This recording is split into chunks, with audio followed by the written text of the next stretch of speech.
Students, બુકપર્ટની online એપ્લિકેશનમાં યશ પટેલ સ્વાગત કરું છું. જીઓગ્રાફીમાં હવે આગળ વધીએ તો આજે આપણે ચર્ચામાં લઈશું ભૂપૃષ્ઠ અને પર્વતો વિશેની બેઝિક માહિતી. તો પહેલા જ ભૂપૃષ્ઠ કોને કહેવાય? તો પૃથ્વીની જમીન સપાટી ઉપર જે ડુંગર, મેદાન, રણ અને દરિયો આવી જે બાબતો આવેલી છે એ બધાનો સમાવેશ ભૂપૃષ્ઠમાં કરવામાં આવે છે. હવે આ જે ભૂપૃષ્ઠ છે એને જીઓગ્રાફીમાં 3 ભાગમાં વિભાજિત કરેલું છે. એની અંદર પ્રાથમિક એટલે કે પ્રથમ શ્રેણીનું, બીજું આવે છે દ્વિતીય શ્રેણીનું અને તૃતીય શ્રેણી. તો જે પ્રાથમિક છે કે જે ઉત્પત્તિ દરમિયાન થયું છે શરૂઆતમાં સ્ટાર્ટિંગમાં, તો એની અંદર પ્રથમ શ્રેણીની અંદર 2 ભાગ આવશે. એક આપણા જે ભૂમિખંડો છે એ અને બીજું આવશે મહાસાગરો. ત્યારબાદ દ્વિતીય શ્રેણી આના બાદ ઉત્પન્ન થયેલા છે, તો એની અંદર આપણે સમાવેશ કરીએ છીએ ડુંગર, મેદાન, રણ, દરિયો, ઉચ્ચ પ્રદેશ વગેરેનો. અને આના લીધે જે પછી નિર્માણ પામ્યું છે એ મૂકવામાં આવે છે તૃતીય શ્રેણીમાં. તૃતીય શ્રેણીની વાત કરીએ તો દરિયા કિનારે આવેલા લઘુન સરોવરો, રણ પ્રદેશમાં આપણે જોતા હોઈએ છીએ રેતીના ડુવા, પછી નદીઓ છે તો નદીઓ દ્વારા રચાતી વી આકારની ખીણો. ખાસ ધ્યાન રાખજો, વી આકારની ખીણ કોણ રચશે? નદી. અને જ્યારે યુ આકારની ખીણ, તો યુ આકારની જે ખીણ છે એ રચશે હિમનદી. તો આ બધું છે એ ભૂપૃષ્ઠનું 3 ભાગમાં વર્ગીકૃત કરેલું છે. આગળ જોઈએ તો ગુજરાત. ગુજરાતની અંદર ભૂપૃષ્ઠ કેટલા ભાગમાં વિભાજિત? તો ગુજરાતનું ભૂપૃષ્ઠ ટોટલ 5 ભાગમાં વિભાજિત છે. અને એ 5 ભાગમાં મેદાન, ડુંગર, ઉચ્ચ પ્રદેશ, દરિયો અને રણ પ્રદેશ આનો સમાવેશ થાય છે. બેઝિકલી જે ભૂપૃષ્ઠ છે એ તમામની ડેફિનેશનો અલગ અલગ છે. આપણે બધાનો અભ્યાસ કરીશું ત્યારે એની ડેફિનેશન જોઈશું કે વ્યાખ્યા અનુસાર કઈ રીતે હોય છે. પણ બેઝિકલી આ બધાને જે અલગ કરેલા છે એ એમની ઊંચાઈને આધારે અલગ કરવામાં આવે છે. કોઈ પણ પ્લેસ છે એની ઊંચાઈ લેવામાં આવે છે દરિયાની સપાટીથી. તો દરિયાની સપાટી જે છે એને લેવામાં આવે છે 0 મીટર. જો 0 થી લઈને 180 મીટર સુધીની હાઈટ હોય તો એ તમામ ભાગ છે એને કહેવાય છે મેદાની પ્રદેશ. ત્યારબાદ જો 300 મીટર સુધીની ઊંચાઈ ધરાવે તો એને ગણવામાં આવે છે ઉચ્ચ પ્રદેશો. અને 800 થી લઈને 900 મીટરની હાઈટ છે ત્યાર સુધી ગણવામાં આવે છે ડુંગરાળ પ્રદેશ. 800 કે 900 મીટર સુધી. અને જો આના કરતા હાઈટ વધે તો પછી એને ગણવામાં આવે છે પર્વતો. તો આવી રીતે ગુજરાતના છે એ 5 ભાગ આપણે ડિવાઇડેશન કરેલા છે.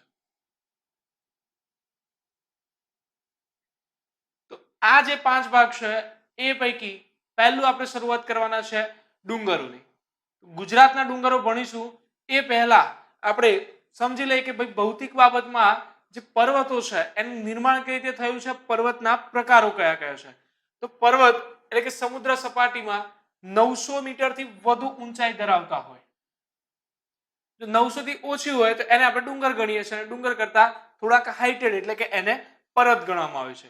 અને બીજી બાબત, એમાં ઊંચા નીચા ઢોરાઓ અને સાંકડા શિખર ક્ષેત્રો હોવા જોઈએ.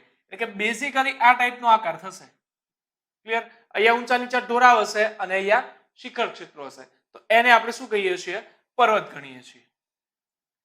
ટોટલ આખા વર્લ્ડ લેવલની વાત કરીએ તો કુલ પૃથ્વી ઉપર 26% ભાગની અંદર પર્વત આવેલા છે. આ જે પર્વતો છે એનું નિર્માણ થયું તો એની અંદર બેઝિકલી 2 ભાગ તમને જોવા મળશે. પહેલા જ કોઈ પણ પર્વતો છે એ આપણે બધા જાણીએ છીએ કે પૃથ્વીના પેટાળમાંથી પેદા થયા છે. એટલા માટે એને શું ગણીએ છીએ? ભૂગર્ભિક પર્વતો. અને એના મહદ અંશે જે બાદમાં બન્યા છે એ કયા છે? અવશિષ્ટ પર્વતો. તો ભૂગર્ભિક પર્વત છે એની અંદર 4 ભાગમાં ડિવાઇડેશન છે. એક છે ખંડ પર્વત, બીજા છે બ્લોક માઉન્ટેન ખંડ પર્વત, બીજા છે ગેડ પર્વત, ત્યારબાદ ઘુમ્મટ આકાર અને જ્વાળામુખી પર્વત. તો આવી રીતે 4 ભાગ છે એ ભૂગર્ભિક પર્વતના છે. તો આપણે હવે આ બધાનો એક એક કરીને અભ્યાસ કરીશું કે આ 4 ભાગમાં શું આવે છે અને પછી અવશિષ્ટ, અવશિષ્ટ એટલે કે ઘસાઈ ગયેલા, એટલે આના જ બીજા નામ છે ઘર્ષિત અથવા તો શેષ એટલે કે બાકી રહી ગયેલા. ક્લિયર? એટલે નામથી તમને આઈડિયા આવી જશે. તો આવી રીતે પર્વત છે એનું વિભાજન કરેલું છે. તો પહેલું જ આપણે જોઈએ ગેડ પર્વત, ફોલ્ડ માઉન્ટેન. ફોલ્ડ માઉન્ટેન છે એ કઈ રીતે બન્યા? તો એના પાછળ પહેલા એક જવાબદાર છે પ્રસ્તર ખડકો. તમારે ખડક છે બેઝિકલી 3 ટાઈપ્સના આવે: અગ્નિકૃત, પ્રસ્તર અને રૂપાંતરિત. અગ્નિકૃત ખડકો છે એનું જર્મા વિભાજન થયેલું હોય, તો એ જર્મા વિભાજન થાય છે અને ત્યારબાદ બને છે પ્રસ્તર ખડકો. તો આવા જે પ્રસ્તર ખડકો છે એમાં ક્ષિતિજ તરફથી લાગતું બળ આ જે છે એ ઘડિયો આકાર પાડે છે. ઘડિયો આકાર એટલે કે આ રીતનો. અને આ આકાર છે એ અમુક સમયના અંતે ઉચકાઈને બહાર આવે છે અને એ ઉચકાવાના લીધે જે પર્વત બન્યા એને આપણે શું કહીએ છીએ? ગેડ પર્વત એટલે કે ફોલ્ડ માઉન્ટેન. તો અહીંયા તમે આકૃતિમાં પણ જોઈ શકો છો કે આખો જે પર્વત છે એ કઈ રીતે છે? આમ ઘડિયો આકારનો બહાર આવેલો છે. તો આ જે પર્વત છે એ પ્રસ્તર ખડકમાંથી બનેલા છે, એટલે કે તમે એવું કહી શકો કે આ પર્વતો છે એ સમુદ્રમાંથી બનેલા છે, એટલે કે સમુદ્રની અંદરથી ઉચકાવાથી બન્યા છે. સમુદ્રના ઉચકાવાથી બન્યા છે એટલે આની અંદર સાગરીય જીવાશેષો અને જે સાગરીય અવશેષો છે એ બધા તમને જોવા મળશે. આના જો ઉદાહરણ લેવા છે તો એની અંદર તમે લઈ શકો છો એન્ડીઝની પર્વતમાળા, રોકીઝની પર્વતમાળા. ભારતમાં ગણીએ તો હિમાલય. હિમાલય છે એક નવો ગેડ પર્વત છે કે જેની ઉત્પત્તિ 3 કરોડ વર્ષ પહેલા થયેલી છે. તો આ બધા થયા એ કહેવાય ગેડ પર્વત. સેકન્ડ છે બ્લોક માઉન્ટેન, ખંડ પર્વત. ખંડ પર્વત કઈ રીતે રચાયા? તો બ્લોક એટલે કે આખા ટુકડા ઉચકીને બહાર આવેલા હોય. તો પૃથ્વીના જે આંતરિક બળો છે એની અંદર આંતરિક બળોના અંતે જો આજુબાજુનો ભાગ ઉચકાઈને બહાર આવે છે કાં તો વચ્ચે એક વાળો ભાગ છે નીચે બેસી જાય છે, તો એના લીધે જે આખા બ્લોક બને છે એવા પર્વતોને શું કહીએ છીએ આપણે? ખંડ પર્વત એટલે કે બ્લોક માઉન્ટેન. તો આવો જે ભાગ ઉચકાઈને બહાર આવ્યો છે એને આપણે કહીશું ખંડ પર્વત, અને જે ભાગ નીચે બેસી ગયો છે, જુઓ આ જે ભાગ છે નીચે બેસેલો છે, તો એને આપણે શું કહીશું? ફાટખીણ. ક્લિયર? આખા જે બ્લોક છે એ ઉચકાઈને બહાર આવશે તો ખંડ પર્વત રચાશે. આનું ઉદાહરણ જોવું હોય તો એની અંદર આવશે એક જર્મનીનો હોર્સ પર્વત. બીજું આપણે ગુજરાતની અંદર વાત કરીએ તો નર્મદાની જે ખીણ ક્ષેત્રો છે એની આસપાસ રહેલી વિંધ્યાચલ પર્વતમાળા અને સાતપુડા શ્રેણી, એ બધા છે એ કોના ઉદાહરણ બનશે? ખંડ પર્વતના. નેક્સ્ટ છે ડોમ માઉન્ટેન, ગુમ્માટાકર માઉન્ટેન. આની અંદર પણ પૃથ્વીના પેટાળમાંથી જ ઉત્પત્તિ થઈ છે કે પૃથ્વીના પેટાળનો જે મેગ્મા લાવા છે એ બહાર આવવાનો પ્રયાસ કરે છે, પણ જો આની ઉપર કોઈ નક્કર પદાર્થ આવી જાય છે, એ નક્કર પદાર્થ છે એ લાવાને સીધો બહાર આવવા દેશે નહીં. એટલા માટે જે લાવા છે એ ગુમ્મટ આકારે બહાર નીકળશે અને એનાથી જે પર્વતો રચાયા એને આપણે કયા કહીશું? ગુમ્મટ આકાર પર્વત. અને આનું જો ઉદાહરણ લેવું હોય તો અમેરિકાના ઉટાહ રાજ્યમાં આવેલો હેનરીનો પર્વત, એ છે એ તમારા ડોમ માઉન્ટેનનું ઉદાહરણ બનશે. અને ચોથા છે જ્વારામુખી પર્વત. જ્વારામુખી બેઝિકલી આઈડિયા આવી જાય કે જ્વારામુખ ફાટ્યો હશે જ્યાં, અને એનો જે લાવા છે એ બધું ઠર્યો હશે અને એના લીધે જે પર્વતો બન્યા એને આપણે શું કહીશું? જ્વારામુખી પર્વતો. આના જો ઉદાહરણ લેવા હોય તો કેન્યાનું કિલીમાંજારો,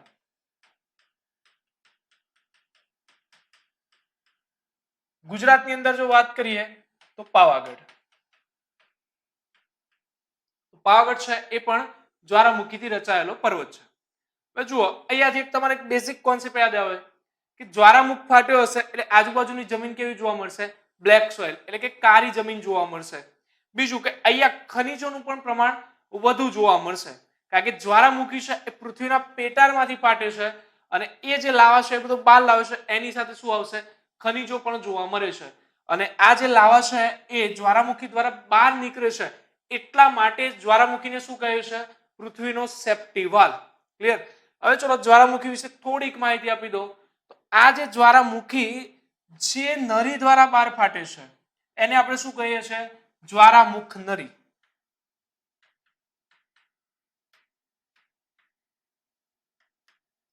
હવે આ જે જ્વાળામુખ છે એ જ્યાંથી બહાર નીકળ્યો તો ત્યાં આગળ શું રચાશે? જ્વાળામુખ. રાઈટ? આ જ્વાળામુખ નરી જ્યાં આગળથી નીકળે છે એને કહેવાય જ્વાળામુખ. હવે આ જો જ્વાળામુખ છે ત્યાં વારંવાર જ્વાળામુખી ફાટશે, એટલે એના લીધે જે મુખ છે એ કેવું બની જશે? મોટું બની જશે. તો એ જે મોટું બનેલું મુખ છે એને આપણે કહીશું જ્વાળાકુંડ. અને આ જે જ્વાળાકુંડ છે એની ઉપર તમે અહીંયા જોઈ શકો છો કે આ કટોરા જેવો ભાગ બને છે. રાઈટ? કટોરા જેવો ભાગ, એને શું કહેવાય છે? ક્રેટર. જ્વાળામુખીમાંથી આટલી બાબતો ધ્યાન રાખવા જેવી છે કે જ્વાળામુખ નરી, જ્વાળામુખ એ મુખ મોટું થાય એટલે જ્વાળાકુંડ, અને કટોરા જેવો જે ભાગ બને છે એને શું કહેવાય? ક્રેટર. હવે અહીંયા આ જે જ્વાળાકુંડ છે એની અંદર ઘણીવાર પાણી ભરાય છે અને એ પાણી ભરાવાને લીધે ત્યાં આગળ સરોવરની રચના થાય છે. તો એવું જ્વાળામુખી દ્વારા બનેલું સરોવર છે એના ઉદાહરણ લેવા હોય તો એ છે એક મહારાષ્ટ્રનું લોનાર. અને ગુજરાતમાં પાવાગઢનો પર્વત આપણે જોયો એ પણ શું છે? જ્વાળામુખી પર્વત. એટલે કે પાવાગઢ ઉપર એક આવેલું છે દુધિયું તળાવ. દુધિયું તળાવ છે એ પણ શું છે? જ્વાળાકુંડની અંદર પાણી ભરવાને લીધે રચાયેલું સરોવર છે. તો આ બધા છે એ જ્વાળામુખી પર્વત બન્યા.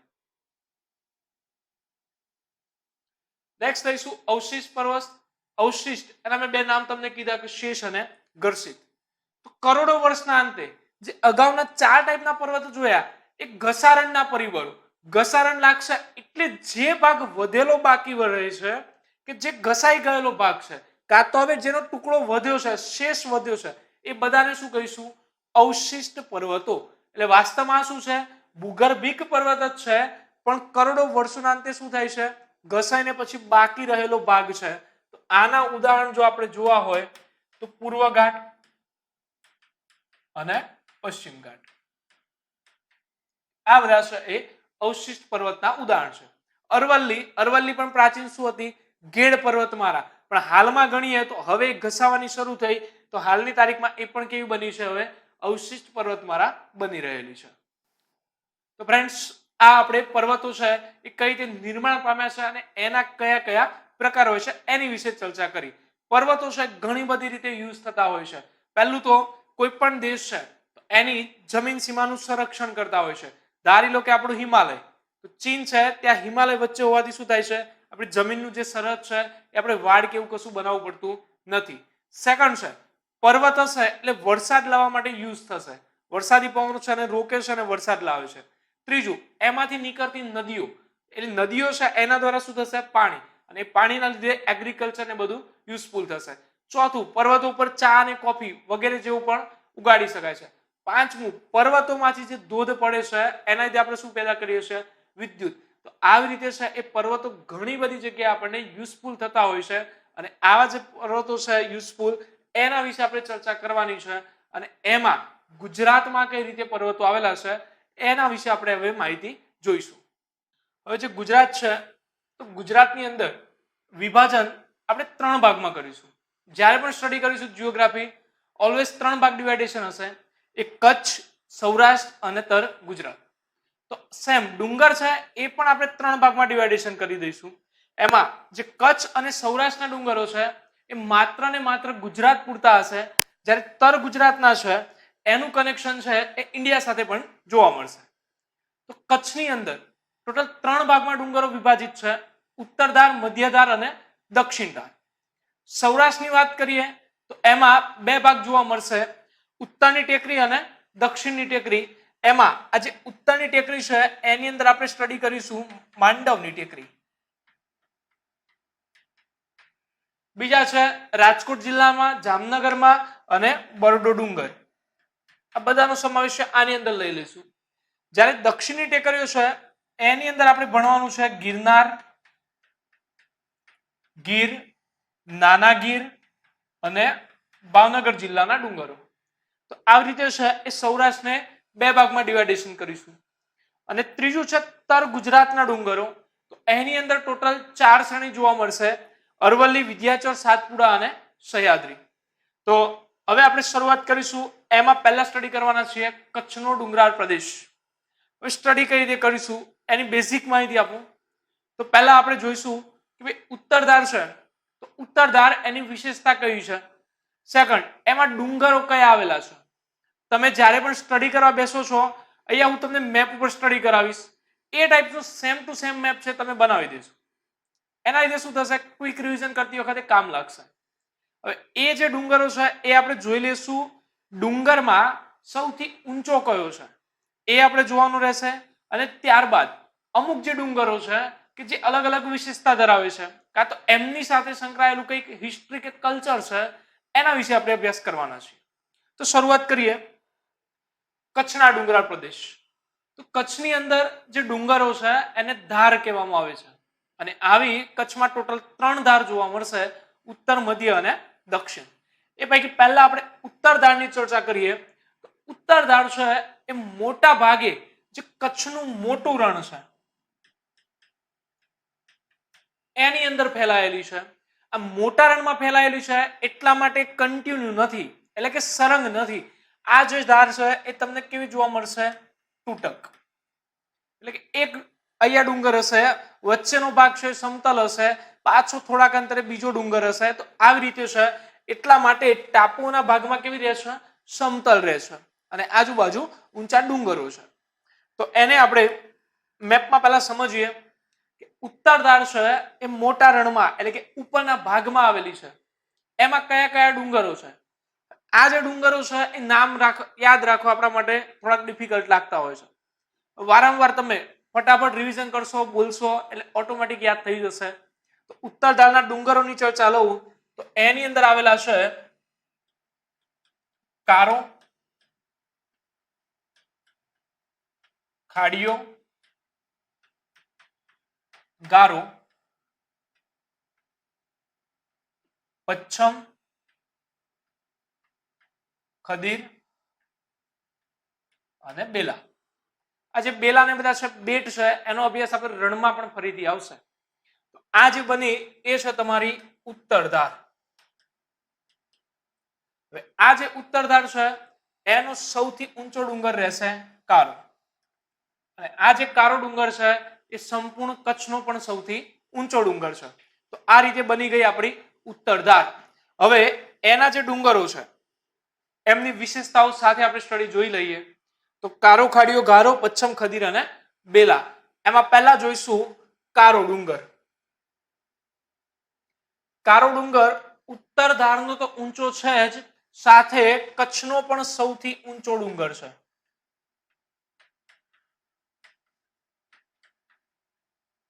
એપ્રોક્સિમેટલી 437.06 મીટર જેટલી હાઈટ ધરાવે છે.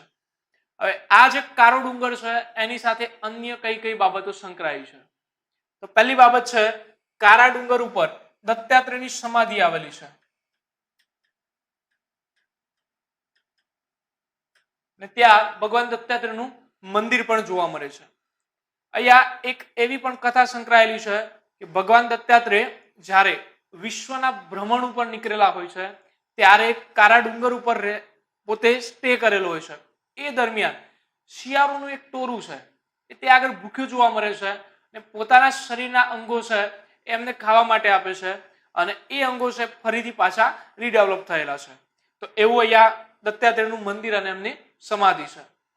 ત્યારબાદ નેક્સ્ટ જે કારો ડુંગર છે એના ઉપર બીએસએફ લશ્કરી થાણું આવેલું છે. એટલે કે આપણું જે ભારતીય સૈન્ય છે એમનું લશ્કરી થાણું છે. કારણ કે કારો ડુંગર એકમાત્ર એવી જગ્યા હશે કે જ્યાંથી કચ્છનો સંપૂર્ણ નજારો જોઈ શકાય છે અને બાજુમાં જ આવેલું છે પાકિસ્તાન. એટલા માટે સૈન્યની દ્રષ્ટિએ, સંરક્ષણની દ્રષ્ટિએ આ ડુંગર છે ઇમ્પોર્ટન્ટ છે. ત્યારબાદ આની ખાસ વિશેષતા છે મેગ્નેટિક ફોર્સ. અહીં આગળ રિવર્સ ટાઈપમાં ગ્રેવિટેશન ફોર્સ લાગતું હોય એવું છે, એટલા માટે આને મેગ્નેટિક હિલ પણ કહેવાય છે.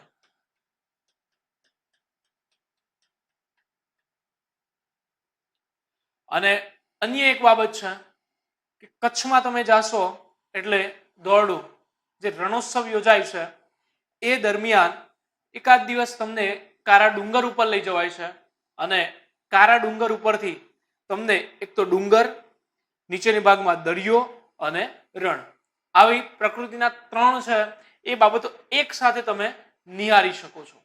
અને આ જે કારો ડુંગર છે એની બાજુમાં આવેલું છે ખાવડા કરીને ગામ, એટલે કે ખાવડા બેટ નજીકથી મળી આવેલું છે.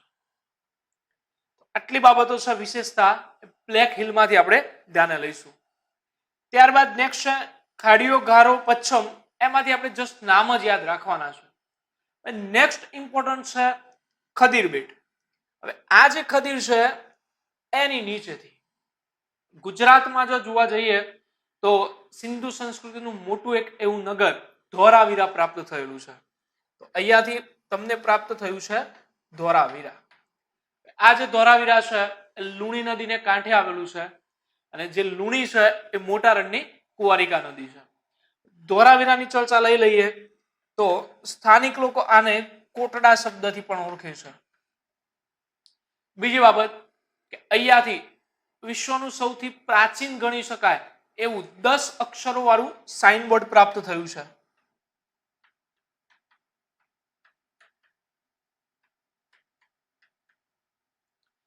ત્રીજી એક વિશેષતા છે ત્રિસ્તરીય નગર યોજના.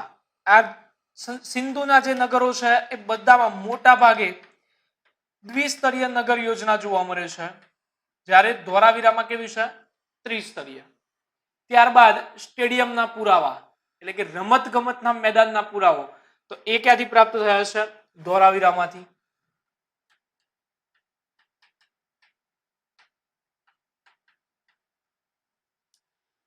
સૌથી જે અગત્યની બાબત છે કે સિંધુ ખીણના જે નગરો પ્રાપ્ત થયા એની અંદર સૌથી જો બેસ્ટ વોટર મેનેજમેન્ટ સિસ્ટમ હોય તો એ કોની છે ધોરાવીરાની. આ એક સંશોધનોના આધારે નક્કી થયું છે કે અહીંયાની વોટર મેનેજમેન્ટ સિસ્ટમ દરેક જે નગર હતા એના કરતા સૌથી બેસ્ટ હતી. એ તમારા માટે ઇમ્પોર્ટન્ટ છે. આટલી બાબતો આપણે સ્ટડી કરવાની. એટલે આજે ખદીર બેટ છે અને એની નીચે આવેલું ધોરાવીરા, તો ધોરાવીરા સાથેની પણ આપણે કલ્ચર ને બધું છે એને સાંકળી લીધું છે. ત્યારબાદ બેલા બેટ, એ જસ્ટ નામ જ યાદ રાખીશું. આટલું સ્ટડી કરો એટલે તમારી જે ઉત્તર ધાર છે એ પૂરી થશે. નેક્સ્ટ જોઈશું મધ્યધાર. તો મધ્યધાર ક્યાંથી ક્યાં સુધી વિસ્તરેલી છે? તો એ જે છે એ અંજારથી પશ્ચિમમાં લખપત સુધી, અંજારથી લઈને લખપત સુધી છે, અથવા બીજા શબ્દોમાં કહીએ તો ચાડવાના ડુંગરથી ગરદાની ટેકરી. આ બે બાબતો ધ્યાન રાખીશું. ચાડવાના ડુંગરથી ગરદાની ટેકરી સુધી આ જે ડુંગરધાર છે એ પણ તમને તૂટક જોવા મળે છે, એટલે કે સરંગ નથી. આની એક અગત્યની વિશેષતા એ છે કે આ જે ધાર છે એ કચ્છના રણ અને કચ્છના અખાત એમની વચ્ચે જળ વિભાજનનું કાર્ય કરે છે. એટલે જો પ્રશ્ન આવે કે કઈ ડુંગરધાર જળ વિભાજનનું કાર્ય કરે છે તો કઈ આવશે? મધ્યધાર. હવે આપણે મેપમાં જોઈએ તો જે મધ્યધાર છે એ અહીંયા લખપત થી લઈને ક્યાં સુધી છે? અંજાર સુધી. એટલે કે આવી રીતે જોવા મળે છે.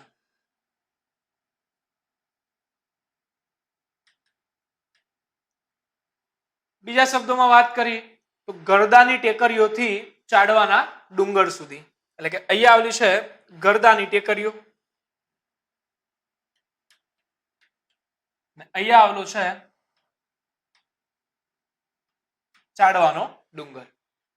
અન્ય કયા કયા ડુંગરો છે? તો આની અંદર તમને જોવા મળશે ધીણોધર, ભુજિયો, લીલીયો, ઉમિયા, જુરા, વરાર, રતનાલ અને હબા. આ રીતના છે એ મધ્ય ધારના ડુંગરો થયા. ફરી એકવાર જોઈ લઈએ તો ગરદાની ટેકરીથી ચાડવાનો ડુંગર, એને દિણોદર, ભુજિયો, લીલીયો, ઉમિયાજુરા, વરાર, રતનાલ અને હબા. આ રીતે બોલીશું એટલે જલ્દી યાદ થઈ જશે. આનો સૌથી ઊંચો ડુંગર છે દિણોદર. મધ્ય ધારનો ઊંચો પૂછાય તો કયો આવશે? દિણોદર ડુંગર. હવે જોઈએ કે આ જે ડુંગરધાર છે એની વિશેષતાઓ, કે જે ડુંગરો છે એમાં કઈ કઈ વિશેષતા છે. તો એની અંદર ઉમિયાજુરા, વરાર, લીલીયો અને રતનાલ, આ જે છે જસ્ટ આપણે નામ જ યાદ રાખીશું. પહેલી શરૂઆત કરીએ દિણોદર ડુંગર. આ જે દિણોદર ડુંગર છે એ મધ્ય ધારનો ઊંચો ડુંગર છે. બીજી બાબત, ઘણીવાર હવે નવી એક્ઝામ ટ્રેન્ડ જોઈએ તો તાલુકાઓ પૂછાય છે. તો દિણોદર જો પૂછાય તો તાલુકો આવશે નખત્રાણા. નખત્રાણા તાલુકામાં છે. બીજી વાત કરીએ તો દિણોદર એ નિષ્ક્રિય જ્વારામુખી પર્વત છે. અગાઉ ચર્ચા કરી કે જ્વારામુખી પર્વત કયો છે તો એક આપણે પાવાગઢ જોયો હતો. સેમ બીજો એક કયો છે નિષ્ક્રિય જ્વારામુખી? તો દિણોદર. ત્રીજી બાબત છે કે આના ઉપરથી કર્કવૃત્ત પસાર થાય છે. કર્કવૃત્ત આપણે જોયું હતું કે 23.5° ઉત્તર અક્ષાંશ જે છે એને શું કહીએ છીએ? કર્કવૃત્ત. તો એ દિણોદર ડુંગર ઉપરથી પસાર થશે. ત્રીજી બાબત છે કે અહીં આગળ ધોરમનાથની તપોભૂમિ છે.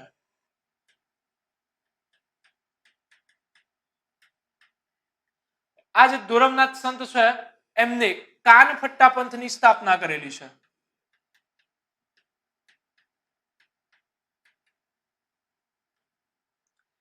કાનપટ્ટા પંથ એટલે કે ફાટેલા કાનવાળા, એમની સ્થાપના છે એ ધોરમનાથે કરી છે અને એમની તપોભૂમિ ક્યાં જોવા મળશે?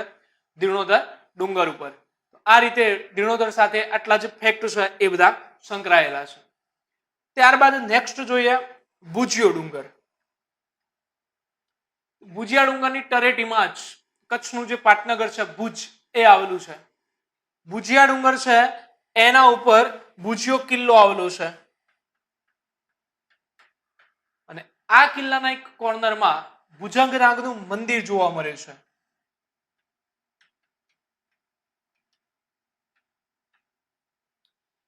સૌથી જો અગત્યની લેટેસ્ટ કરંટ રિલેટેડ વાત કરીએ તો સ્મૃતિ વન. ભુજિયા ડુંગર ઉપર આવેલું સ્મૃતિ વન. આ જે સ્મૃતિ વન છે એ વર્ષ 2001 26 જાન્યુઆરીના રોજ કચ્છમાં જે ભૂકંપ આવ્યો એની અંદર જે લોકો મૃત્યુ પામ્યા છે એમની યાદમાં અહીંયા જે સ્મૃતિવન બનાવ્યું છે એને તાજેતરમાં મુખ્યમંત્રી રૂપાણી દ્વારા જાહેરાત કરવામાં આવી કે 155 કરોડના ખર્ચે આંતરરાષ્ટ્રીય ક્ષેત્રે વિકસાવવામાં આવશે. એટલા માટે આ જે પ્રશ્ન છે એ લેટેસ્ટ કરંટમાં પણ છે અને એના લીધે આ જે ડુંગર છે આપણા માટે ઇમ્પોર્ટન્ટ બનશે. ક્લિયર? ત્યારબાદ નેક્સ્ટ જોઈએ હબા ડુંગર. તો હબા છે એની સાથે સંત મેકરણ દાદાનું નામ સંકળાયું છે, એટલે કે અહીંયા મેકરણ દાદાની સમાધિ આવેલી છે.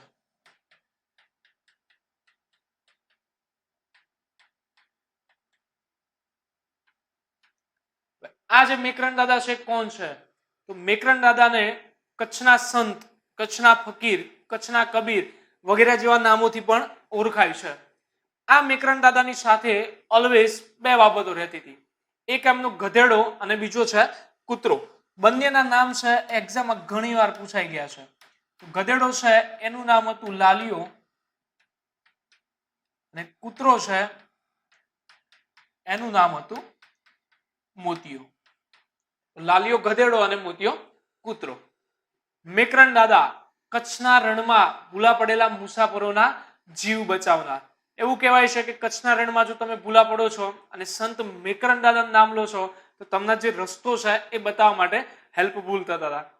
આજે મેકરણ દાદા છે એમના વિશે થોડીક વાત કરીએ તો એમનો જન્મ થયેલો છે કચ્છ જિલ્લાના ખોંભડી ગામે અને આ જે છે એમનું બાળપણનું નામ હતું મોકાઈજી અને એ મોકાઈજી છે એ અભ્રંશ થઈને શું બની ગયું છે? મેકરણ. રાઈટ? અને એમને પોતાના શિષ્યો સાથે દ્રાંગ ગામ છે ત્યાં આગળ સમાધિ લીધેલી છે અને એ સમાધિનું પ્લેસ છે એ ક્યાં આવેલું છે? હબા ડુંગર ઉપર. અને એવું પણ ગણાય છે કે કચ્છમાં જે આહિર કોમ છે, આહિર જાતિ, એ મેકરણ દાદાને પોતાના ગુરુ પણ માને છે અને એમની પૂજા અર્ચના કરતા હોય છે. આટલી બાબતો સ્ટડી કરો એટલે તમારી જે મધ્યધાર છે એ પૂરી થાય. જે મધ્યધાર છે એના ડુંગરો, આના ડુંગરોની એક વિશેષતા છે કે આ ડુંગરો છે એમના તરખડક, એટલે કે જે ડુંગર છે એનો નીચેનો ભાગ છે એ રેતાળ, તરખડક રેતાળ બનેલા છે, પણ ઉપરના ભાગમાં બેસાલ્ટનો થર જોવા મળે છે. એટલે કે તરખડક રેતાળ છે અને ઉપરના ભાગમાં બેસાલ્ટ ખડકોનો થર છે. બેસાલ્ટ એટલે કે વન ટાઈપ ઓફ અગ્નિકૃત ખડકના જ ભાગ છે. ક્લિયર? તો આની સાથે આપણે મધ્યધાર પૂરી કરીએ.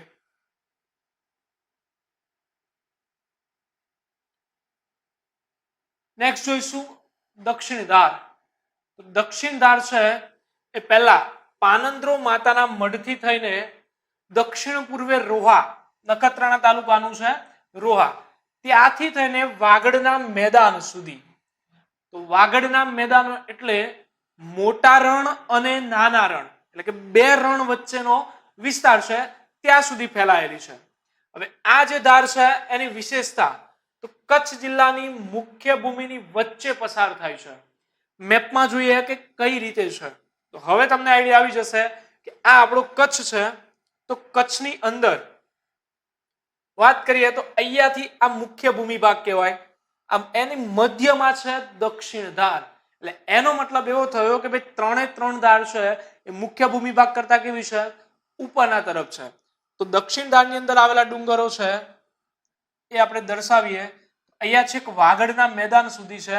વાગડના મેદાનમાં આવ્યા છે કંથકોટના ડુંગરો.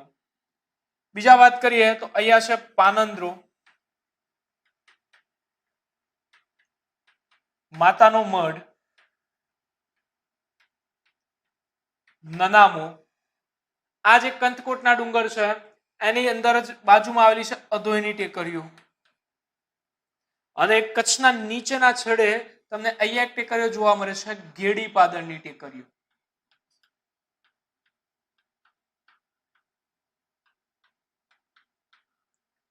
આ જે દક્ષિણ ધાર છે એનું સૌથી ઊંચો ડુંગર તો એ રહેશે નનામો. નામ વગરનું છે નનામો. એ છે દક્ષિણ ધારનો સૌથી ઊંચો ડુંગર.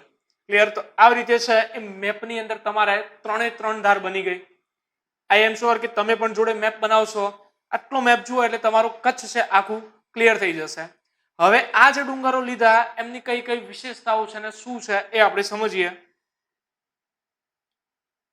તો એની અંદર પહેલા વાગડના મેદાનની અંદર આવેલા છે કંથકોટના ડુંગરો. આ જે કંથકોટના ડુંગરો છે એ ઇતિહાસની દ્રષ્ટિએ ઇમ્પોર્ટન્ટ છે.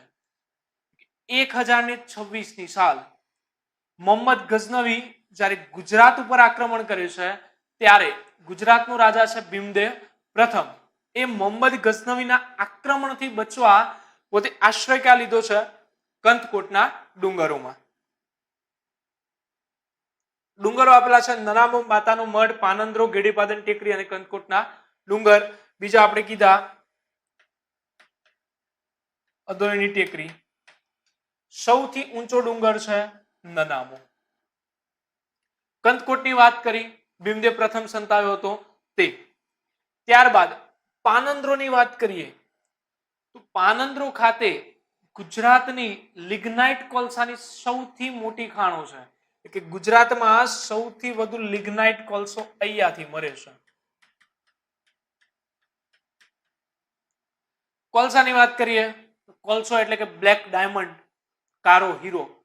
કોલસાના 4 પ્રકાર જોવા મળે છે: એન્થ્રેસાઇટ, બિટ્યુમિનસ, લિગ્નાઇટ અને પીટ.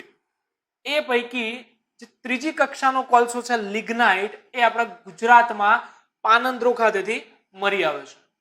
અને અન્ય એક બાબત છે કે પાનંદ્રોમાં જીએમડીસી દ્વારા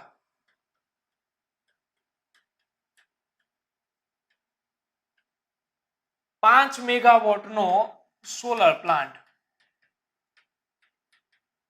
સ્થાપવામાં આવેલો છે. એટલે કે ગુજરાતનું જે ખાણ ખનીજ વિભાગ છે એના દ્વારા 5 મેગાવોટનો સોલર પ્લાન્ટ સ્થાપેલો છે. તો એટલી બાબત પાનંદ્રોમાંથી સ્ટડી કરીશું. અને નેક્સ્ટ ઇમ્પોર્ટન્ટ છે માતાનો મઢ. આ જે માતાનો મઢ છે એની વિશેષતાઓ આપણે ધ્યાને લેવા જેવી છે. કારણ કે માતાના મઢ છે એની અંદર ઘણું બધું જોવા જેવું છે. પહેલું લઈએ તો માતાના મઢ ખાતે માં આશાપુરાનું મંદિર આવેલું છે કે જે જાડેજા કુળના કુળદેવી છે.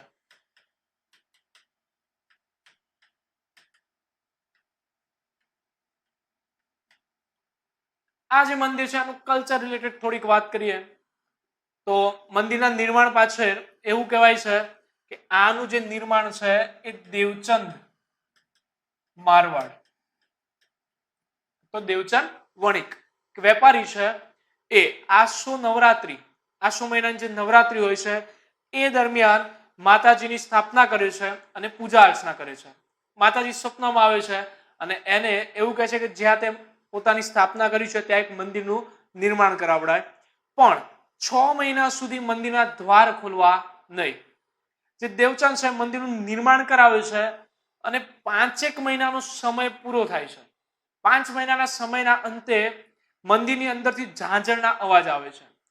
એ અવાજ આવે છે એટલે દેવચંદથી રહેવાતું નથી અને મંદિરના દ્વાર ખોલે છે તો એની અંદર જોવે છે કે માતાજીની મૂર્તિ વિકાસ પામતી હોય છે, પણ એ મૂર્તિ વિકાસ પામતી પામતી પગના ગોઠણ સુધી પહોંચી છે અને જેવા દ્વાર ખુલે છે એટલે કે આ જે મૂર્તિ છે એ વિકાસ પામતી બંધ થઈ જાય છે અને એ જે મૂર્તિ છે આજે પણ લાલ રંગની પગના ગોઠણ સુધીની જોવા મળે છે, જે તમને પિકમાં આપણે આપેલી છે. ત્યારબાદ આ જે મંદિર છે એ કચ્છમાં 1819 16 જૂન 1819 કચ્છમાં ભૂકંપ આવે છે. એ દરમિયાન મંદિર છે થોડુંક જર્જરિત થાય છે અને એનો ફરીથી પુનર્દ્વાર કરાવે છે સુંદરજી શિવજી અને વલ્ભાજી. તો આ પણ બે વેપારી છે જેમને કચ્છની અંદર ઘણા બધા સ્થાપત્યોના નિર્માણ કરાવ્યા છે. તો એમને આ માતાના મઢનું મંદિર છે એ ફરીથી રીડેવલપ કરાયેલું છે. ત્યારબાદ 2001ના ભૂકંપમાં પણ થોડું ઘણું છે એ મંદિરનું નુકસાન થયેલું છે જેને ફરીથી રીડેવલપમેન્ટ કરેલું છે. ત્યારબાદ નેક્સ્ટ વાત કરીએ તો અહીંયાથી મંગળ ગ્રહના અવશેષો પ્રાપ્ત થયા છે.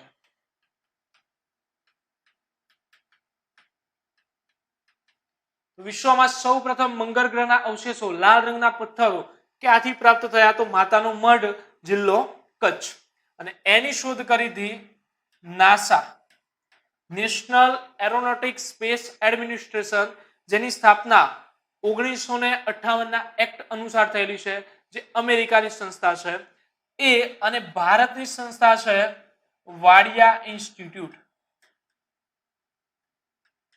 જે આવેલી છે દહેરાદૂનમાં. તો આ બંને દ્વારા મંગળ ગ્રહના અવશેષો શોધ્યા છે. ત્યારબાદ માતાના મઢ ખાતે ગુગરનું પણ માર્કેટ આવેલું છે. ગુજરાતમાં ગુગરનું સૌથી મોટું માર્કેટ અંબાજી છે. આફ્ટર ધેટ જો કોઈ મોટું માર્કેટ હોય તો એ ક્યાં જોવા મળે છે? માતાના મઢ ખાતે. આટલી વિશેષતાઓ છે એ માતાના મઢમાંથી સ્ટડી કરવા જેવી છે. આટલું તમે સ્ટડી કરશો એટલે તમારી જે દક્ષિણ ધાર છે એ પૂરી થશે. અને આની સાથે જ કચ્છના જે ડુંગરો છે એ ડુંગરોમાં ઊંચા કોણ છે અને એમની સાથે સંકળાયેલું કલ્ચર, એ બધાની આપણે ચર્ચાઓ લીધી. ફરી એકવાર મેપ ઉપર જોઈ લઈએ તો ઉત્તર ધાર છે કારો ખાડીઓ, ગારો, પચ્છમ ખદીર અને બેલા, એનો સૌથી ઊંચો ડુંગર છે કારો ડુંગર, જે સંપૂર્ણ કચ્છનો પણ ઊંચો છે. સેકન્ડ જોયું મધ્ય ધાર, તો મધ્ય ધાર લખપતથી લઈને અંજાર સુધી વિકસેલી છે, અથવા ગરદાની ટેકરીથી ચાડવાનો ડુંગર. એમાં કયા ડુંગરો છે તો ધીણોધર, ભુજિયો, લીલીયો, ઉમિયા, જુરા, વરાર, રતનાલ અને હબા. સૌથી ઊંચો ડુંગર છે ધીણોધર. ત્યારબાદ કચ્છનો જે ભૂમિભાગ છે એના મધ્યમાં રહેલી છે દક્ષિણ ધાર, અને એ દક્ષિણ ધારમાં ડુંગરોની વાત કરીએ તો પાનંદ્રો, માતાનો મઢ, નનામો, વાગડના મેદાનમાં આવેલા કંથકોટના ડુંગર અને એની બાજુમાં 82 મીટર જેટલી ઊંચાઈ ધરાવતી અધોઈની ટેકરીઓ. અને ત્યારબાદ કચ્છના નીચેના છેડે આવેલી છે ગેડી પાદરની ટેકરીઓ. તો ફ્રેન્ડ્સ, આટલું સ્ટડી કરો એટલે તમારા જે કચ્છના ડુંગરો છે એના વિશેનો અભ્યાસ પૂરો થશે. નેક્સ્ટ પાર્ટમાં આપણે જોઈશું સૌરાષ્ટ્રનો ડુંગરાળ પ્રદેશ. તો સૌરાષ્ટ્રનો જે ડુંગરાળ પ્રદેશ છે એ બેસાલ્ટ ખડકોના બનેલા સૌરાષ્ટ્રના ઉચ્ચ પ્રદેશના ઘસારાને કારણે બનેલો છે. બેસાલ્ટ એટલે કે અગ્નિકૃત ખડકોનો જ એક ભાગ છે. એના જે બનેલા ઉચ્ચ પ્રદેશો છે એમને ઘસાવાને લીધે સૌરાષ્ટ્રના ડુંગરો છે મોટા ભાગે નિર્માણ પામ્યા છે. આ ડુંગરોની અંદર આપણે બે ભાગમાં વિભાજિત કરવાના, ઉત્તરની ટેકરી અને દક્ષિણની ટેકરી. ઉત્તરની ટેકરી એટલે કે માંડવની ટેકરી, દક્ષિણની એટલે ગીરની ટેકરી. આ જે ટેકરીઓ છે એમને બે નદીઓ દ્વારા અલગ કરવામાં આવેલી છે. નદી તંત્રમાં ડીપમાં અભ્યાસ કરીશું. હાલ પૂરતું ધ્યાન રાખીશું આ તરફ આવતી એક ભાદર નદી અને પેલી બાજુ ભાવનગર તરફ જતી શેત્રુંજી નદી. આમના દ્વારા છે એ બંને ધારને અલગ કરી છે. મેપમાં જોઈએ તો આપણે કઈ રીતે ભણીશું, તો અહીંયાથી આમ ઉપરનો ભાગ અને એક છે નીચેનો ભાગ. ઉપરના ભાગમાં આવશે ઉત્તર ધાર અને નીચેનામાં દક્ષિણ. ઉત્તર ધારમાં સ્ટડી કરીશું માંડવની ટેકરી, રાજકોટના, જામનગરના અને બરડો ડુંગર. દક્ષિણમાં શું સ્ટડી કરીશું, તો અહીંયા ગિરનાર, ગીરની ટેકરી, નાના ગીરના ડુંગરો અને ભાવનગર જિલ્લાના ડુંગરો. ક્લિયર? તો શરૂઆત કરીએ પહેલા એની અંદર આપણે આવશે ઉત્તરની ટેકરીની અંદર માંડવની ટેકરી. તો માંડવની ટેકરીઓ છે એ રાજકોટના આનંદપુરથી સુરેન્દ્રનગરના ભાડલા સુધી વિસ્તરેલી છે. એટલે એ બાબત ધ્યાન રાખીશું, રાજકોટના આનંદપુરથી સુરેન્દ્રનગરના ભાડલા સુધી. બીજી બાબત, આ માંડવની ટેકરીનું સૌથી ઊંચું શિખર એ છે ચોટીલા અને માંડવની ટેકરીનો દક્ષિણ તરફનો છેડો એને કહેવાય છે ઠાંગાનો ડુંગર. આ જે ઠાંગાનો ડુંગર છે એની ઉપર સિદ્ધરાજ જયસિંહે બંધાવેલું અનંતેશ્વર મહાદેવનું મંદિર.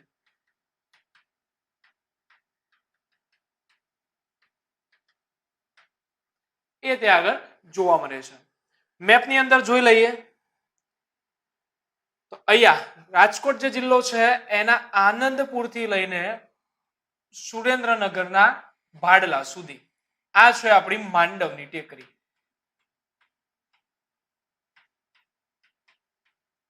આનું સૌથી ઊંચું શિખર સુરેન્દ્રનગરમાં આવેલું છે ચોટીલા.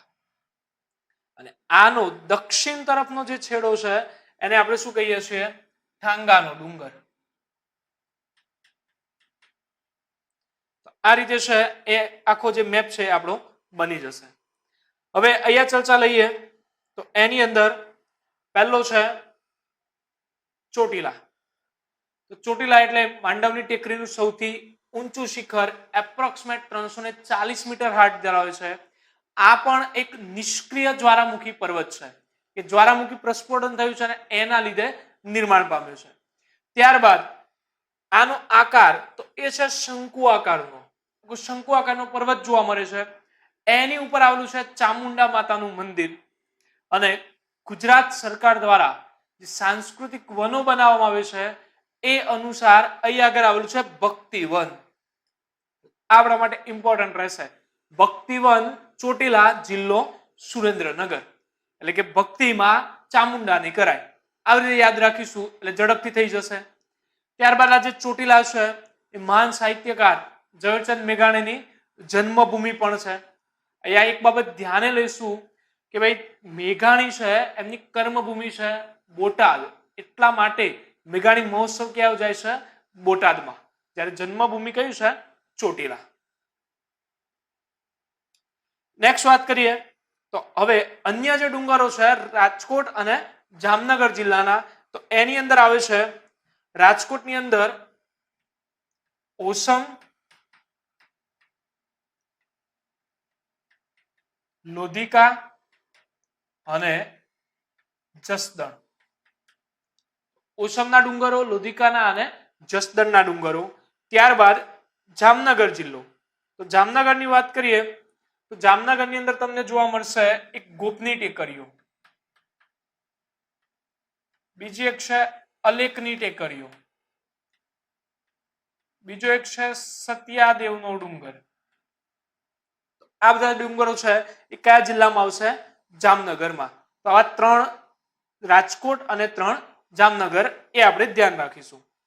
એમની ચર્ચા લઈએ તો એની અંદર પહેલા લઈશું ઓસમનો ડુંગર. આ જે ઓસમનો ડુંગર છે એની શિલાઓ માખણ જેવી લીસી છે અને એ શિલાઓ માખણ જેવી લીસી હોવાથી આને શું કહેવાય છે? મખણીયો પર્વત. બીજી એક બાબત છે કે ગુજરાત સરકાર દ્વારા પર્વત આરોહણ સ્પર્ધા અત્યાર સુધી ગિરનારમાં યોજાતી હતી, પણ આ વર્ષથી અન્ય ઘણી બધી જગ્યાએ યોજવાની શરૂઆત કરી છે. એ અનુસાર એક પર્વત કયો છે? ઓસમ. એટલે કે અહીંયા ઓસમના ડુંગર ઉપર પર્વત આરોહણ સ્પર્ધા પણ યોજાય છે. અને એક દંતકથા પણ સંકળાયેલી છે જે ભીમ અને હિડિંબા સંલગ્ન છે. એવું કહેવાય છે કે ઓસમના પર્વત ઉપર ભીમ અને હિડિંબા વચ્ચે આંખોનું મિલન થાય છે અને ભીમ દ્વારા હિડિંબાને હિંચકો નાખવામાં આવે છે. એ હિંચકો છે એટલો જોરથી નાખે છે કે હિડિંબા ઓસમના પર્વત ઉપરથી નીચે તરેટીમાં પડે છે અને તરેટીમાં જે હિડિંબા પડી એના હાડકા છે બધા ભાગી જાય છે અને એના લીધે જે જગ્યાએ પડી એ હાડકા ભાગી ગયા એ સ્થળનું નામ છે હાડફોડી. આજે પણ ત્યાં હાડફોડી કહીને ગામ જોવા મળે છે. ત્યારબાદ નેક્સ્ટ વાત કરીએ જસદણના ડુંગરો. આ જે જસદણના ડુંગરો છે તે આગળ તમને પ્રાકૃતિક શિક્ષણ આપતું હિંગોરગઢ અભયારણ્ય જોવા મળશે.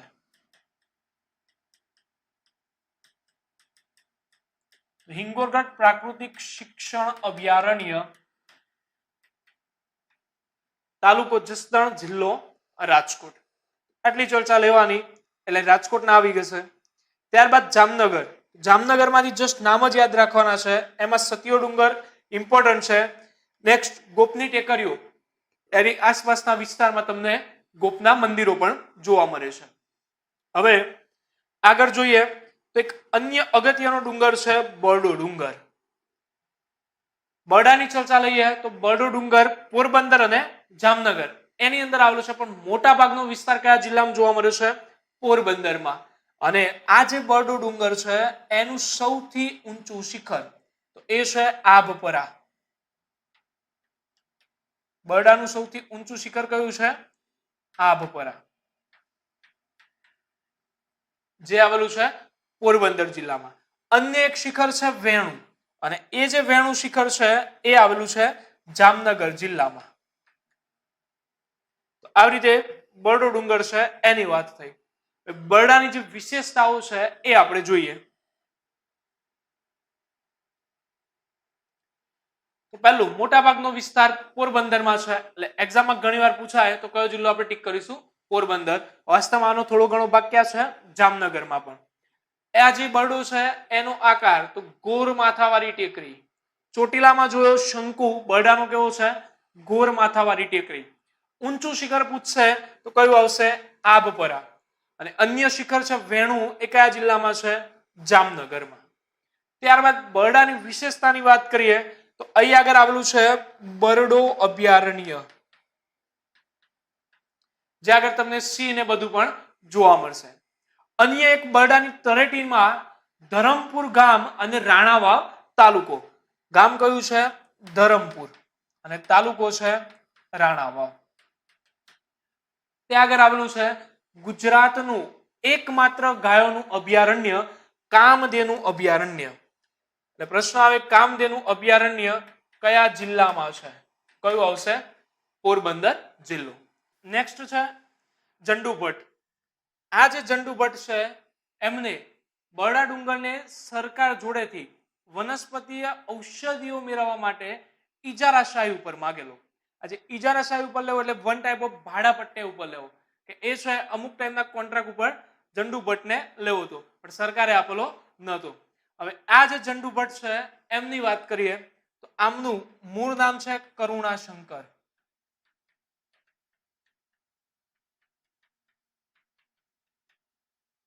પણ એમની જે માતા છે એમને ઝંડુના હુમલાના નામથી બોલાવતી હતી, એટલા માટે એમનું જે નામ છે એ પડી ગયું છે જંડુભટ્ટ. જેમના પિતાને બધા છે એ જામનગર જિલ્લામાં જામ રણમલ ને બધા રાજાઓ છે એમના ત્યાં કામ કરતા હતા. ત્યારબાદ નેક્સ્ટ આ જે બરડ ડુંગર છે એની નજીક આવેલો છે ખંબારાનો મહેલ.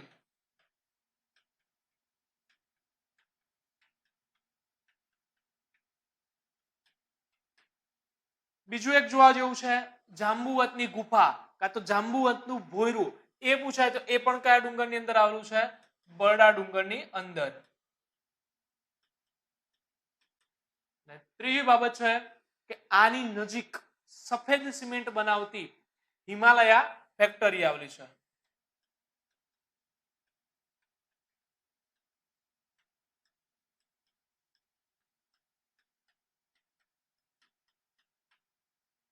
આટલી આપણે બાબતોની સ્ટડી કરીએ એટલે બરડો ડુંગર છે આપણો ક્લિયર થઈ જશે. આની સાથે જે ઉત્તર ધારની વાત કરીએ આપણે ઉત્તર તરફની ટેકરીઓની, એ છે એ આપણી પૂરી થઈ. હવે આગળ જોવાની છે દક્ષિણ તરફનો ભાગ. તો દક્ષિણ તરફના ભાગની વાત કરીશું તો એની અંદર પહેલો જે સૌથી ઇમ્પોર્ટન્ટ છે ગિરનારનો ડુંગર. ગિરનારની ચર્ચા લઈએ. ગિરનાર એટલે એના બીજા નામ છે રેવતક, ઉજ્જૈવર્ત, ઘણા બધા નામથી આ જે ડુંગર છે એ ઓળખવામાં આવે છે. ગુજરાતનો સૌથી ઊંચો ડુંગર છે ગિરનાર, છે ગુજરાતનો સૌથી ઊંચો છે અને એનું સૌથી ઊંચું શિખર એટલે કે ગોરખનાથ એ પણ ગુજરાતનું સૌથી ઊંચું શિખર છે. એપ્રોક્સિમેટ 1117 મીટર જેટલી હાઈટ ધરાવે છે. આ જે ગિરનારનો આખો જે ડુંગર છે એના અન્ય શિખરો પણ છે. એની અંદર સમાવેશ થાય છે અંબાજી, કાલકા, દાતાર, ઓધર અને દત્તાત્રેય. અહીંયાથી એક બાબત ધ્યાન લેવા જેવી છે, દત્તાત્રેય એમની સમાધિ આપણે જોઈ ચૂક્યા કાળા ડુંગર ઉપર, પણ દત્તાત્રેયનું જો શિખર પૂછાય કાં તો એનો ડુંગર પૂછાય તો ક્યાં આવશે? જુનાગઢમાં. અને બીજું છે અંબાજી. અંબાજીનું પણ ડુંગર કે શિખર પૂછાય તો ક્યાં આવશે? જુનાગઢમાં. જ્યારે અંબાજીનું જે મંદિર છે એ ક્યાં છે? બનાસકાંઠામાં. ત્યાં આગળ આપણે ભણીશું ત્યારે આવશે કે એ વાસ્તવમાં અંબાજીની ટેકરીઓ નથી, એ આરાસુરની અને ગબ્બરના ડુંગરો છે. જ્યારે અંબાજીનું શિખર છે એ ક્યાં છે? જુનાગઢમાં. હવે આ જે ગિરનાર છે એ 5 ટૂંકનો બનેલો ગણાય છે. એવું કહેવાય છે કે એપ્રોક્સ 7 ટૂંક છે, પણ મોસ્ટલી કઈ ગણાય છે? 5 ટૂંક. તો એની અંદર સમાવેશ થાય છે ગોરખ શિખર, અંબાજી, ગૌમુખી, નેમિનાથ અને મારી પરબ. આ જે શિખરો છે એની અંદર એક અગત્યનું છે દાતાર. આ જે દાતારનો ડુંગર છે તે આગળ પથ્થરો જે આવેલા છે એ વિશેષ આકર્ષણ જગાવે છે. હવે એ જે પથ્થરો છે એને જો મારવામાં આવે, વગાડવામાં આવે તો એમાંથી વિશિષ્ટ પ્રકારના અવાજો થાય છે. એટલા માટે ત્યાંના પથ્થરોને કહેવાય છે નગારિયા પથ્થરો. જો પ્રશ્ન આવે કે ભાઈ નગારિયા પથ્થરો કયા ડુંગર નજીક જોવા મળે છે તો દાતારના. હવે જે ગિરનાર છે એની બીજી થોડી ઘણી વાત આપણે કરીએ તો ગિરનારનો ડુંગર ત્યાં આગળ એના પગથિયાનું સમારકામ.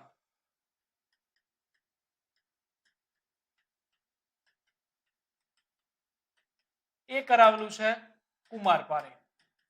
9999 જેટલા પગથિયાઓનું કહેવાય છે એનું સમારકામ કર્યું છે કુમારપારે. બીજું આની તળેટીમાં તમને એક કોટ જોવા મળે છે, ઉપરકોટનો કિલ્લો.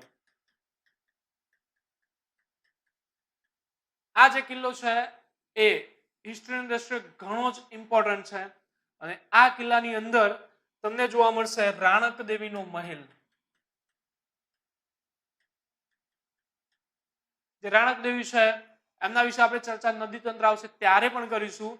હાલ પૂરતું કહી દઈએ કે એમના વેવિશાળ જે છે સિદ્ધરાજ સાથે થયા હતા, પણ જુનાગઢનો રાજા રાખ ખેંગાર છે એમને પાટણથી અહીંયા લાવે છે જુનાગઢ ખાતે અને સિદ્ધરાજ જયસિંહ ત્યારબાદ જુનાગઢ ઉપર આક્રમણ કરે છે અને એ આક્રમણ દરમિયાન રાખ ખેંગાર મોતને ભેટે છે. ત્યારે નાનક દેવી દ્વારા એવું કહેવાય છે કે આટલો મોટો ગિરનાર થઈને તારો રાજા અહીંયા મૃત્યુ પામી રહ્યો છે અને તું જોઈ રહ્યો છે. અને એ દરમિયાન ગિરનારની જે શિલાઓ છે એ બધી નીચે પડવા માંડે છે. ફરીથી રાણક દેવી એ શિલાઓને પાછી ઊભી થંભે રખાવે છે અને એટલા માટે જ આજે પણ એવું કહેવાય છે કે ગિરનારની જે શિલાઓ છે એ કેવી છે? લટકતી છે. ત્યારબાદ ઉપરકોટના કિલ્લામાં અન્ય જોવા જેવી બાબતો છે નવગણ કૂવો, અડીકડીની વાવ અને ઉપરકોટની બૌદ્ધ ગુફાઓ. આ જે બૌદ્ધ ગુફાઓ છે એના રિલેટેડ કઈ ટાઈપનો પ્રશ્ન આવી શકે? એમાં એવું આવે કે ભાઈ ઉપરકોટ કયા ધર્મ સાથે સંલગ્ન ગુફાઓ ધરાવે છે? તો કયો ધર્મ આવશે? બૌદ્ધ. અને આ પણ ઇમ્પોર્ટન્ટ છે કે સરકારે જે બૌદ્ધ સર્કિટ વિકસાવવાની છે એની અંદર આનો સમાવેશ કરેલો છે. ત્યારબાદ અન્ય જે ગુફાઓ છે એ પણ તમને જોવા મળે છે કે જેવી કે બાવા પ્યારેની ગુફા. ક્લિયર? પછી અહીંયા આગળ જે જુનાગઢ છે તે અન્ય જોવા જેવી બાબતો તો એક દામોદર કુંડ. તો ગિરનારની જે તળેટી છે ત્યાં આગળ દામોદર કુંડ. બીજું એક છે મૃગી કુંડ, ભવનાથનું મંદિર.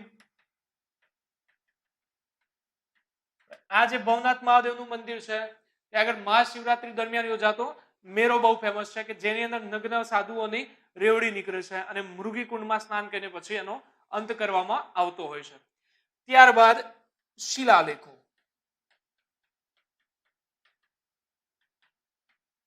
હવે જે જુનાગઢ છે ત્યાં આગળ તમને 3 રાજાઓના શિલાલેખ પ્રાપ્ત થયા છે. એની અંદર ઇમ્પોર્ટન્ટ છે અશોકનો શિલાલેખ ને ત્યારબાદ રુદ્રદામન અને સ્કંદગુપ્ત.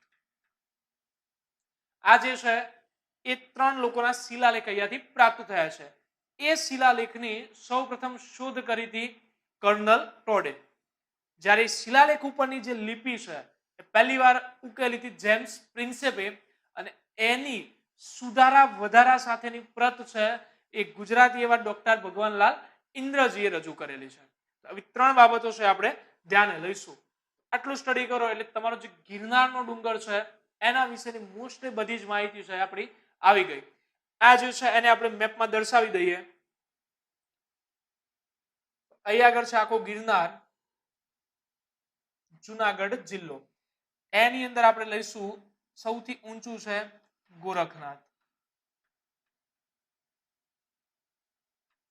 અન્ય શિખરોની વાત કરીએ તેમાં આવે છે અંબાજી, કાલકા, દાતાર, ઉદડ અને દત્તાત્રેય.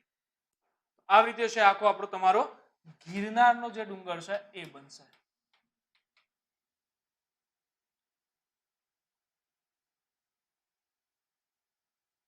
નેક્સ્ટ આગળ વધીએ એમાં છે ગીરની ટેકરીઓ. જે ગિરનારનો ડુંગર પૂરો થાય એના નીચે તરફ ગીર સોમનાથ જિલ્લો અને અમરેલી જિલ્લો એની અંદર ફેલાયેલી છે ગીરની ટેકરીઓ. આ જે ગીરની ટેકરી છે એનું સૌથી ઊંચું શિખર આવશે સરકલા, જે આવેલું છે અમરેલી જિલ્લામાં. મેપની અંદર જોઈશું તો આપણે આવશે ગીર સોમનાથ અને અમરેલી જિલ્લો, એની અંદર ચર્ચા કરવાની છે.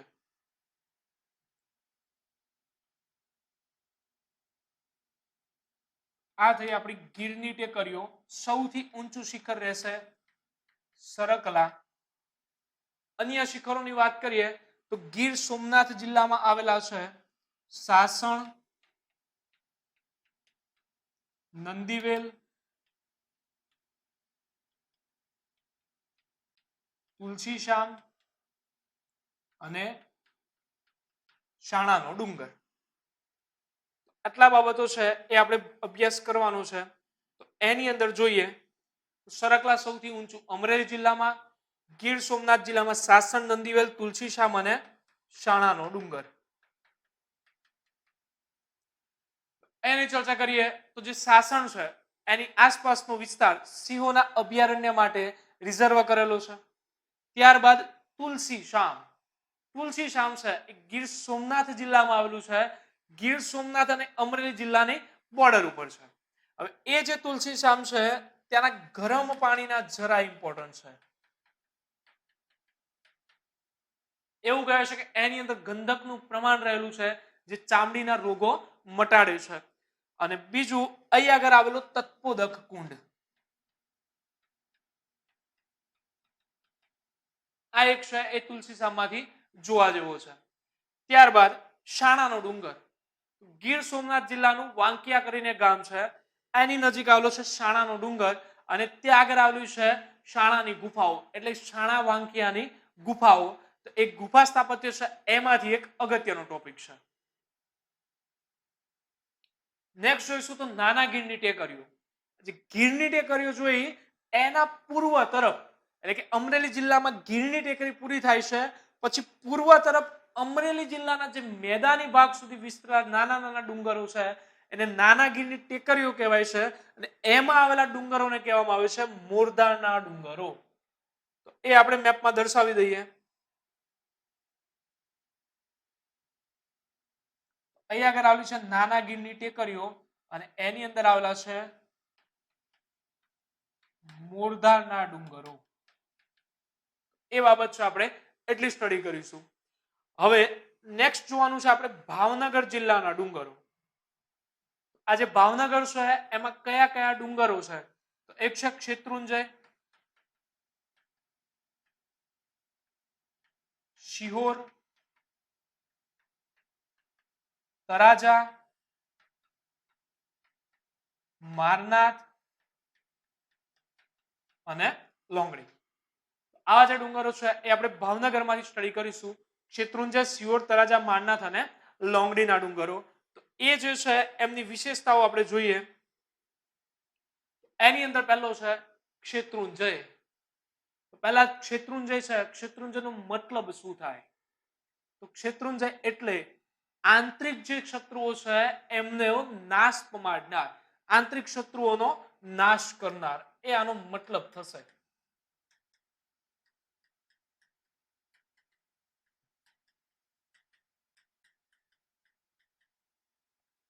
જે શેત્રુંજયનો પર્વત છે એ ભાવનગર જિલ્લો પાલીતાણા છે. પાલીતાણા એટલે કે પાદ લપતી સૂર નામના જૈન આચાર્યના નામ ઉપરથી જે વસેલું સિટી છે પાલીતાણા, એમાં શેત્રુંજી નદીના તટ ઉપર આવેલો છે.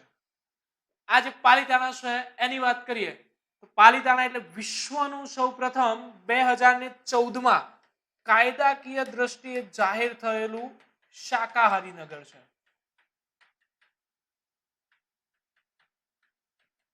અહીં આગળ માંસ, ઈંડા વગેરેના વેચાણ ઉપર પ્રતિબંધ લાગેલો છે. ત્યારબાદ જે શેત્રુંજય છે એના ઉપર જૈનોના 863 જેટલા મંદિરો તમને જોવા મળે છે. અને આ જે મંદિરો છે એમનો વહીવટ આનંદજી કલ્યાણજીની પેઢી કરે છે.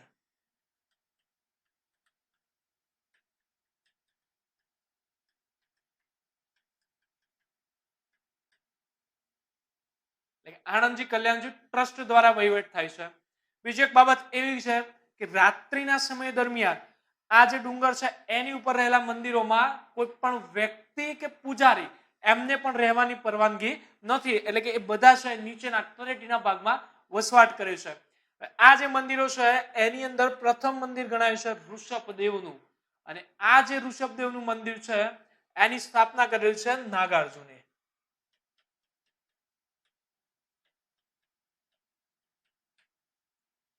અને સાંસ્કૃતિક વન ચોટીલામાં આપણે જેવી રીતે ભક્તિ વન જોયું એવી રીતે પાલીતાણાનું છે પાવક વન. પાલીતાણા પાવક વન 2010ની સાલમાં બનાવેલું છે, એ ઇમ્પોર્ટન્ટ છે. ત્યારબાદ આ જે પાલીતાણા છે ત્યાં આગળ જોવા જેવી બાબતોમાં ગુલાબ. અહીં આગળ ગુલાબના છોડ સૌથી વધુ થાય છે, એટલા માટે આનો ગુલકંદ ફેમસ છે.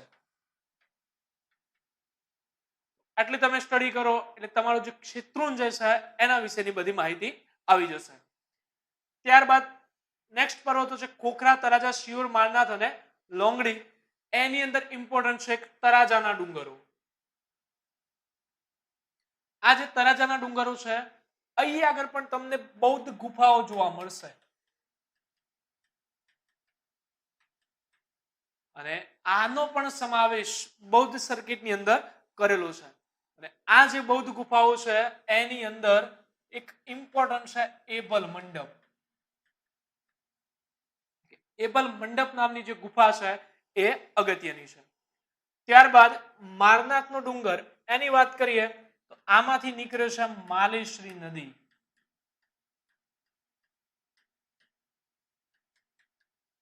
કે માલેશ્વરી નદીનું ઉદ્ગમ સ્થાન છે. અને સગણ આ ડુંગર ઉપર પવનચક્કી દ્વારા વિદ્યુત પેદા કરાય છે.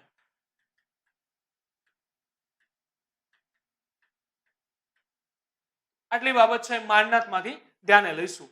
અને ત્યારબાદ બીજા બધા છે જસ્ટ નામ યાદ રાખીશું. આની સાથે સૌરાષ્ટ્રનો જે ડુંગરાળ પ્રદેશ છે એ આપણે પૂર્ણ કર્યો. એકવાર ફરીથી મેપમાં જોઈ લઈએ કે ભાઈ સૌરાષ્ટ્રમાં કઈ રીતે ડુંગરો આવેલા છે. તો પહેલા આપણે ભણ્યા માંડવની ટેકરી, રાજકોટના આનંદપુરથી સુરેન્દ્રનગરના ભાડલા, સૌથી ઊંચું શિખર ચોટીલા અને એનો દક્ષિણ તરફનો છેડો એટલે ઠાંગાનો ડુંગર. રાજકોટમાં અન્ય ડુંગર જોયા ઓસમ, લોધિકા અને જસદણ. જામનગરની અંદર આપણે જોયા તો એની અંદર છે ગોપ, અલેક અને સતિયાદેવ.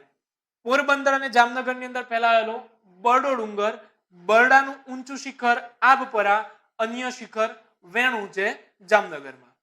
ત્યારબાદ દક્ષિણ ભાગ જોયો તો એની અંદર પહેલા જોયો ગિરનાર, ગિરનારનું સૌથી ઊંચું શિખર છે ગોરખનાથ. અન્ય શિખરો જોયા અંબાજી, કાલકા, દાતાર, ઓદળ અને દત્તાત્રેય. ત્યારબાદ જોયું ગીરની ટેકરીઓ. ગીરની ટેકરીનું સૌથી ઊંચું છે અમરેલી જિલ્લામાં આવેલું સરકલા.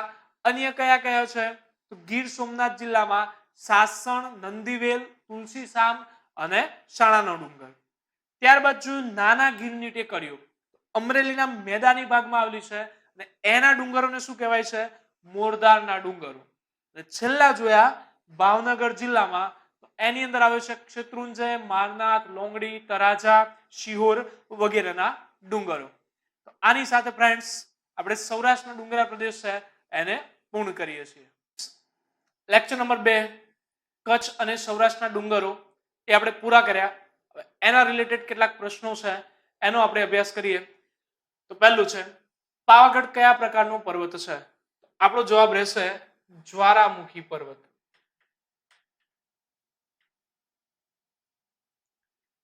સેકન્ડ છે ઉત્તરધારનો સૌથી ઊંચો ડુંગર કયો? કચ્છમાં ઉત્તરધારનો સૌથી ઊંચો આવશે કારો ડુંગર. ત્રીજું છે કચ્છની મધ્યધાર ક્યાંથી ક્યાં સુધી વિસ્તરેલી છે? આપણે ચર્ચા કરી હતી કે ભાઈ મધ્યધાર ગરદાની ટેકરીથી ચાડવાના ડુંગર સુધી. ચોથો છે કઈ ધાર કચ્છના અખાત અને રણ વચ્ચે જળ વિભાજનનું કાર્ય કરે છે? જળ વિભાજનનું કાર્ય કરશે મધ્યધાર. પાંચમું છે દત્તાત્રેયની સમાધિ કયા ડુંગર ઉપર આવેલી છે?